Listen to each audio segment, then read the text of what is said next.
Saludos familia. Hoy quiero tomar unos minutos para compartir sobre la oración eficaz. O sea, con resultados, que sea eficiente. Todos los que creemos en Dios, oramos o pedimos a otros que oren por nosotros por alguna situación. A muchos nos ha enseñado a repetir ciertos rezos. No tiene nada de malo cuando lo hacemos con total entendimiento, ¿verdad? Aquí y acá, de lo que estamos diciendo y que lo que estamos diciendo no tiene conflicto con la palabra de Dios. Y lo que estamos diciendo es dirigido a Dios. Porque, como les compartí en el video anterior, Jesús está sentado a la derecha del Padre intercediendo por nosotros. Eso está en Romanos 8:34. Hebreos 7:25 también nos dice que por esto también puede salvar por completo a los que por medio de Él se acercan a Dios, puesto que vive para siempre para interceder por ellos. Así como los sacerdotes judíos le añadieron a la ley de Moisés, la ley de Dios, de 10 mandamientos a llegar a unos 615, llenos de tradiciones humanas, muchos líderes de la iglesia a través de los siglos le han añadido montones de rezos que ni siquiera concuerdan con la Biblia. Dedicando la mayoría de nuestras oraciones en cosas que no son de Dios, obviamente va a evitar que Dios pueda obrar en nosotros, porque Él nos dio el libre albedrío para escoger. Si no le estamos orando a Él, si no le estamos pidiendo a Él y Él es nuestro intercesor, ¿cómo vamos a poder ver resultados? No es bíblico, ¿verdad? Pero qué hermoso es cuando nuestra oración sale del corazón. Dios quiere ser el dueño de nuestros corazones, que seamos transparentes y sinceros con Él, que le adoremos en espíritu y verdad, que lo busquemos por lo que es Él y no por lo que podemos sacar. ¿Escucharon eso? Que lo busquemos por lo que es Él y no por lo que le podemos sacar. Porque Dios no es el mago de la lámpara. El rey David adoraba a Dios en verdad. Y el mismo Dios le dice al profeta Samuel, cuando le dice al rey Saúl que iba a ser destronado por haber sido rebelde, y yo lo había mencionado por estar buscando espiritistas, en primera de Samuel 13:14 dice: el Señor se ha buscado un hombre según su corazón. Y repetido en el Nuevo Testamento, en el libro de Hechos, capítulo 13, versículo 22, dice: después de quitarlo, o sea, después que Dios quitó a Saúl, les levantó por rey a David, de quien dio testimonio diciendo: he hallado a David, hijo de Isaí, hombre conforme a mi corazón, quien hará toda mi voluntad. Cuando nuestro corazón es conforme al de Dios, nuestras oraciones son de acuerdo a su voluntad. Muchas veces nos desanimamos y pensamos que Dios no nos escucha porque nuestras oraciones no son contestadas. Pensamos que rebotan del techo. Y créanme que yo he estado en esa situación y es difícil luchar con la carne.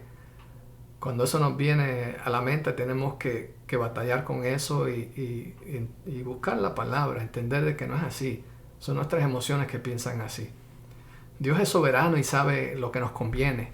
A veces la respuesta será sí, o será un no, o será todavía. Pero la oración eficaz sucede cuando usamos la palabra de Dios. Génesis 1:1 dice que en el principio Dios creó los cielos y la tierra. Él dijo con su boca y fue hecho. La palabra de Dios tiene poder, no miente, y al decirla se hace. Nunca regresa vacía. Las promesas de Dios son sí y amén. Jesús es Dios hecho carne. Si no me creen, ven en Juan 1, del 1 al 3, donde dice que en el principio era el Verbo, y el Verbo era con Dios, y el Verbo era Dios. Este era en el principio con Dios. Todas las cosas por Él fueron hechas, y sin Él nada de lo que ha sido hecho fue hecho. La parábola de la gran perla nos dice en Mateo 13, versículos 45 al 46. También el reino de los cielos es semejante a un mercader que busca buenas perlas, que habiendo hallado una perla preciosa, fue y vendió todo lo que tenía y la compró. Cristo es esa gran perla. Al tenerlo a Él, lo tenemos todo. Lo tenemos todo. Somos hechos a su imagen y semejanza. Nuestras palabras también tienen poder. Así que mucho cuidado cuando decimos algo porque estamos declarándolo. Cuando si dicen, tengo esto, tengo esta enfermedad, ya estamos pensando en que nos vamos a morir yo siempre seré pobre o yo siempre tengo esos fracasos. Estamos declarando eso y ¿qué pasa? El diablo se aprovecha de eso. Esas debilidades, esas puertas que abrimos, el diablo ataca por ahí. Y lo que tú dices será hecho, porque tu palabra tiene poder. Cuando nuestras palabras se alinean a la palabra de Dios y su plan, el plan de Dios para nosotros, lo sobrenatural sucede. La oración eficaz sucede cuando declaramos esa palabra de Dios. A propósito, la definición de la palabra declarar incluye testificar, manifestar, hacer público, informar, exponer, reconocer, confesar. Así que cuando yo uso esta palabra no me refiero a que estoy tratando de manipular a Dios para que haga lo que yo quiero. No es ser arrogante, sino tener convicción y fe de que lo que Dios ha dicho para nosotros es verdad. Simplemente estoy confesando y reconociendo lo que Dios ya nos dio en su palabra. Pero lo opuesto a declarar es callar, ocultar y silenciar, que es lo que el diablo y sus secuaces quieren. Así que sigue declarando la palabra de Dios. Ahora, ¿sabían que la Biblia tiene más de 3,000 promesas para nosotros? Así que si comenzamos a orar las promesas de Dios para nosotros, cosas van a suceder. Por ejemplo, en el libro de Efesios tiene promesas que podemos declarar.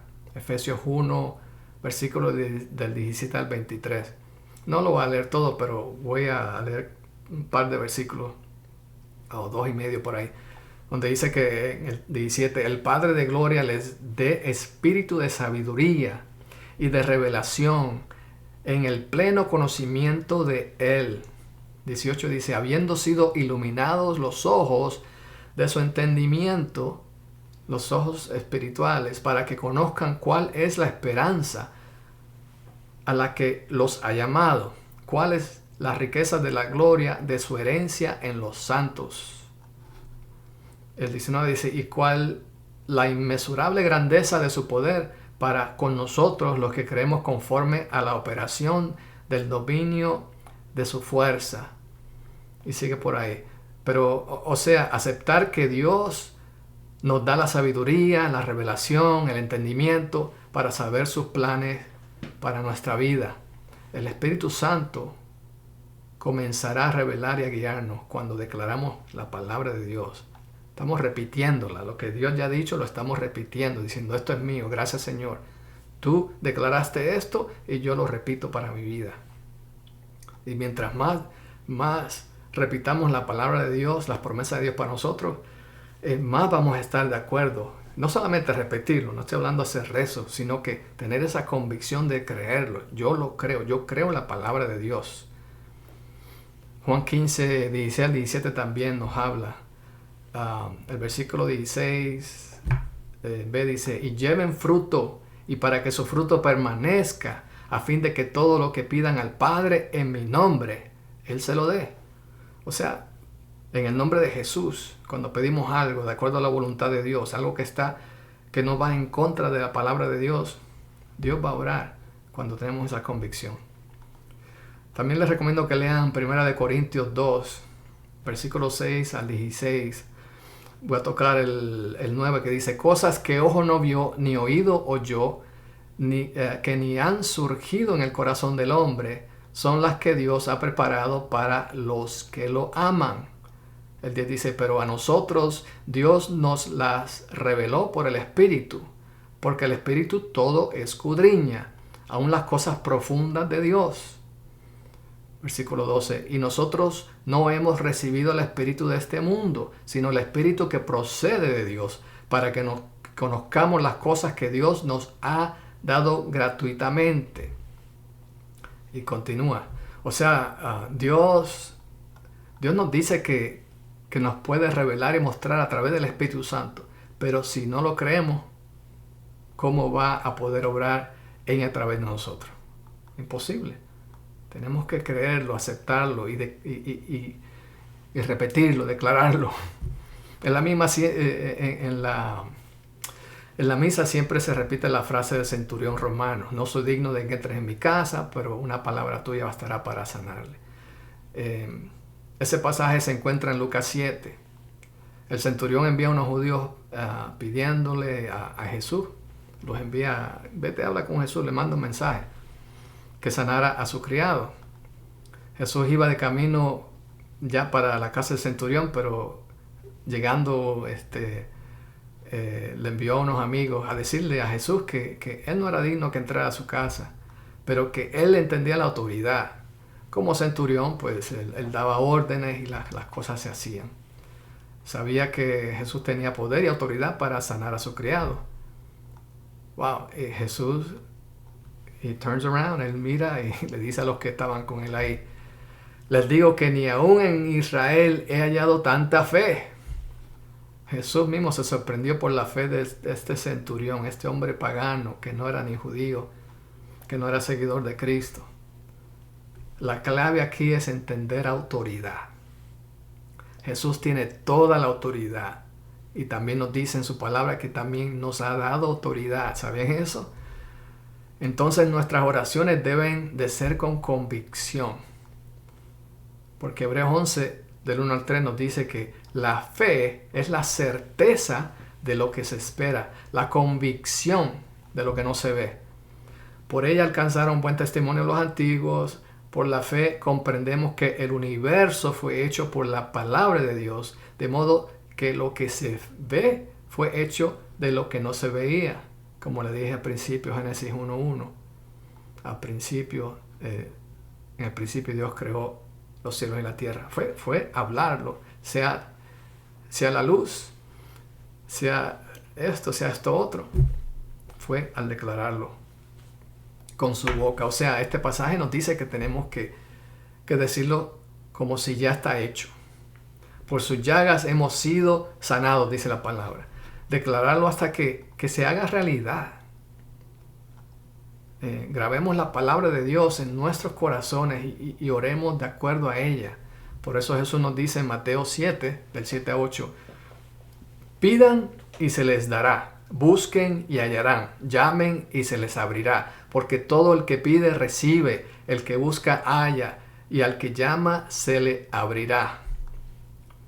Seamos tercos cuando oramos, con convicción, parándonos firmes en la palabra, y el diablo saldrá gritando, porque el diablo es como las cucarachas, tan pronto enciende la luz, se van corriendo. Así que siempre caminemos en la luz de Cristo. Pero tenemos que estar conectados a Él. Como nos dice en Juan 15, del 1 al 2. Yo soy la vid verdadera, o sea Jesús. Él es la vid verdadera y mi Padre es el labrador. Toda rama que en mí no está llevando fruto, la quita. Y toda rama que está llevando fruto, la limpia para que lleve más fruto. Nuestra vida espiritual es orar. Ese es el significado de la vida espiritual. Estar en oración, en comunicación con el Padre. Orar sin cesar, como dice la Biblia. Orar no solamente en un templo. Puedes orar durante el día, trabajando, haciendo los quehaceres. Pero también todos necesitamos ese tiempo a solas con Dios. Leyendo la palabra y pidiendo al Espíritu Santo que nos revele. Que nos abra los ojos espirituales. No es ser arrogante.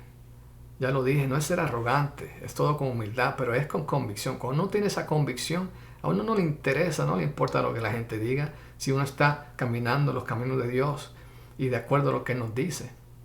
Es tener la convicción y saber que la Biblia es la palabra de Dios. No es algo que habla de Dios, no, es la palabra de Dios y esa es la clave. Porque muchas veces agarramos a el cristianismo como si fuera un buffet chino. Agarramos lo que nos gusta y lo demás lo desechamos. Por eso hay mucha gente llamarse cristianos que están caminando constantemente en pecado, buscando excusas para taparlo, porque no quieren aceptar lo que dice la palabra. Y tampoco, y que no necesitamos libros extrabíblicos para esto tampoco. Que hay muchos recursos. Si ven aquí detrás de mí, yo tengo, esto es parte pequeña, tengo muchos libros digitales, pero si no tuviera nada de eso, después que tenga la Biblia, la palabra de Dios, eso es lo importante. Porque esa es la fuente de toda verdad. Porque viene de Dios. Que lo que Dios ya dijo será hecho. Así que tenemos que orar. Si le creemos y aceptamos sus promesas, como que ya está hecho está, dijo Jesús. Tenemos que creer que las llagas de Jesús son suficientes para sanarnos y que su sangre fue suficiente para perdonarnos. Lo repito, tenemos que creer que las llagas de Jesús son suficientes para sanarnos y que su sangre fue suficiente para perdonarnos del pecado y darnos vida eterna. Tenemos que vivir en su palabra. Nosotros decimos que a nosotros nadie nos manda, pero nuestro fruto dirá quién está en control de nosotros. Dios es fiel a su palabra. No debemos aceptar nuestra situación, sino lo que Dios ya declaró. Génesis 32, 22 al 30 nos relata cómo Jacob, el hijo de Isaac, el hijo de Abraham, lucha con el ángel de Dios. Jacob le dice: no te dejaré, no te soltaré hasta que me bendigas. Oremos con esa convicción, parados firmes en la roca que es Cristo Jesús. Los demás ritos y tradiciones humanas simplemente nos quitarán el preciado tiempo necesario para poder ver los milagros y proezas en nuestras vidas. Amén. Es importante. Estoy tocando la superficie de esto. Hay mucho que podemos desglosar, sacar de todo esto. Le estoy dando la primera prensada del olivo, la primera prensada del limón, the extra virgin.